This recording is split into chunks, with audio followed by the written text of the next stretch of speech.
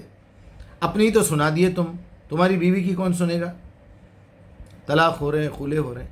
اللہ سبحانہ و تعالیٰ جو سب سے بڑی ٹریننگ دے رہا ہے قرآن میں، وہ یہی ہے کہ قرآن کو نازل کرنا ایک طریقے سے کیا، الگ اس کی آیتیں تھیں، اس کی ترتیب الگ تھی. پھر جب اس کو مکمل کرنے کے بعد بائنڈنگ کروائی گئی، اکٹھا کیا گیا، تو اچانک سورہ فاتحہ کے بعد سورہ بقرہ آ گیا. یہ ہر مسلمان کو مینڈیٹری کر دیا گیا کہ دیکھو یہ چیز اس لیے ہے کہ جب تم قرآن کی دعوت دیں گے تو تم کو اپنی ترتیب نئی بنانی پڑے گی ہر شخص کے لیے. چلیے، یہ بھی ایک موضوع ہو گیا. دوسری بات یہ ہے کہ اس آیت کا کوئی بھی شخص مطلب وہی نکالے گا کہ قیامت تک کے لیے مشرکین کا آنا بند ہے.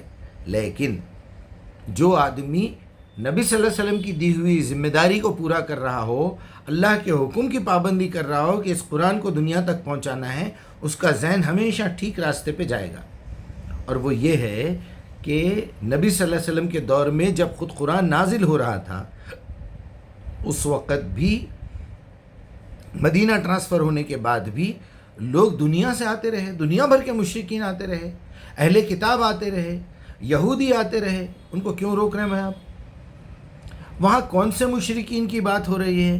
جو مشرکین مکہ میں تھے، وہ بات اس وقت کے لیے ہے. وہ لوگ مر گئے، ختم ہو گئی بات. تھوڑی سی بھی عقل نہیں ہے ہم لوگوں کو. وہاں اس وقت کے بڑے بڑے تاجر مشرکین، بڑے بڑے بزنس مین، جن سے تھوڑا سا لوگوں کو فائدہ تھا، جہاں سے ریونیو نکلتا تھا، ان کا آنا منع کر دیا گیا. اسی آیت کے اور آپ سلسلے میں آگے جائیے تو ان کو قتل کر دو کا بھی حکم ہے کہ یہ لوگ روکتے رہے مسلمانوں کو، اسلام کے دشمن رہے. آپ اٹھا کے اس کو انٹرنیشنل قانون بنا دیے. یعنی عقل نام کو نہیں ہے. اچھا، اس کے بعد کس نے یہ بورڈ اس وقت لگایا؟ نبی صلی اللہ علیہ وسلم کے دور میں وہ سگنلز تو نہیں تھے، وہ کھمبے لگے ہوئے نہیں تھے، اور وہاں پر اس طرح کی بورڈ، وہ پرنٹنگ، وہ سارا کچھ تو نہیں تھا. کوئی نہ کوئی تو حال کے 100 سال 200 سال کے اندر لگائے ہوں گے نا. اس سے پہلے کہاں تھا قانون آپ کا؟ کون روکتے تھے مشرکوں کو آنے سے؟ 100-150 سال تک الگ الگ قبیلے کے لوگ 200 سال تک، 300 سال تک حکومت کرتے رہے. کعبے کے ایریا میں لوگوں کا قتل ہوتا رہا، گولیاں چلی، تلواریں چلی. کیا ہوا؟ کچھ معلوم ہے ہسٹری؟ ارے کچھ نہیں معلوم ہوگا، کم سے کم اپنی عقل استعمال کرو. اپنی عقل بھی نہیں استعمال کر سکتے، ایک 2 رکعت نماز پڑھو. 2 رکعت نماز بھی نہیں پڑھ سکتے، ایک خالی سجدہ کرو، وہ بھی ایکسٹرا کرنا دل نہیں بول رہا. تو کوئی تو نماز زندگی میں پڑھتے ہوں گے، عید کی، جمعے کی، کوئی بھی ایک نماز. اس میں اہدنا صراط المستقیم بولتے وقت یہ پوچھو اپنے رب سے کہ میں کعبے کے اندر آنے والے مشرکین کے بارے میں ایک تھیوری باہر سے لے کے انٹر کر رہا ہوں، سیو کر رہا ہوں، کروں یا نہیں کروں، بات صحیح ہے یا غلط ہے؟ آپ کو پتہ چل جائے گا. اللہ اکبر. میں کیا کہوں آپ سے، یہ بالکل اوپن رکھنا چاہیے. لوگوں کو مکہ آنا چاہیے، مدینہ آنا چاہیے. ابھی مسلمانوں کے لیے خود پابندی ہو گئی ہے.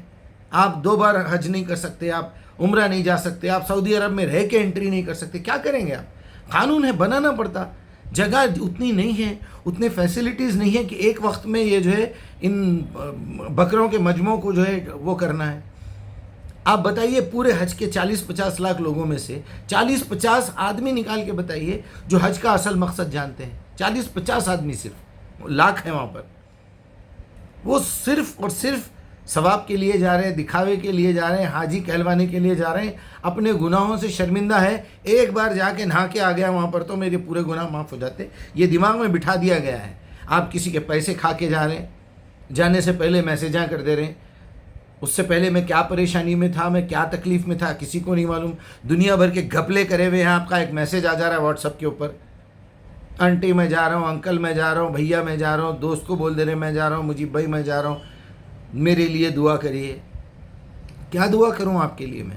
آپ اسی طرح بٹے بازی کرتے رہیے، یا وہ بٹے بازی کے اوپر رجسٹریشن کا ٹھپا لگا کے اٹیسٹیشن کروانے جا رہے ہیں آپ. بہرحال اس طرح کی حرکتیں کرتے ہیں لوگ. اصل مقصد پڑھتے نہیں، جانتے نہیں، اور اٹھا کے بکواس کر دیتے کچھ بھی. وہ اور سعودی عرب ایسا ہو گیا. میں بھی بہت ساری باتوں کے خلاف ہوں سعودی عرب کے، لیکن جس میٹر پہ بات ہو رہی ہے اس میں سچائی بولنا چاہیے نا. بزنس پہ کیا ایفیکٹ پڑتا ہے، آپ کیوں روک رہے ہیں خواہ مخواہ؟ بزنس کو چھوڑ دیجئے. دعوت دین کا کیا کریں گے آپ؟ وہ لڑکی تیلگو میں تعریف کر رہی ہے اس جگہ کی، اب وہ جا کے اپنے خاندان میں 10 لوگوں کو بولے گی. وہ ویڈیو جتنے لوگ دیکھیں گے ان کے دل میں خواہش ہوگی. ایسے کئی ہندو لوگوں سے میں نے پوچھا ہے، وہ بولتے ہیں یار تمہارے پاس مکہ مدینہ جانے کیوں نہیں دیتے؟ ہم معمولی درگاہ کے اوپر جا کے سکون محسوس کرتے. ہم تمہارے مکہ کو بھی جانا چاہ رہے ہیں، مدینہ کو بھی جانا چاہ رہے ہیں. میں بولا مکہ بھی تمہارا بھی ہے، مدینہ بھی جو ہے وہ تم لوگوں کا بھی ہے، اللہ بھی تمہارا ہے، رسول بھی تمہارا بھی ہے.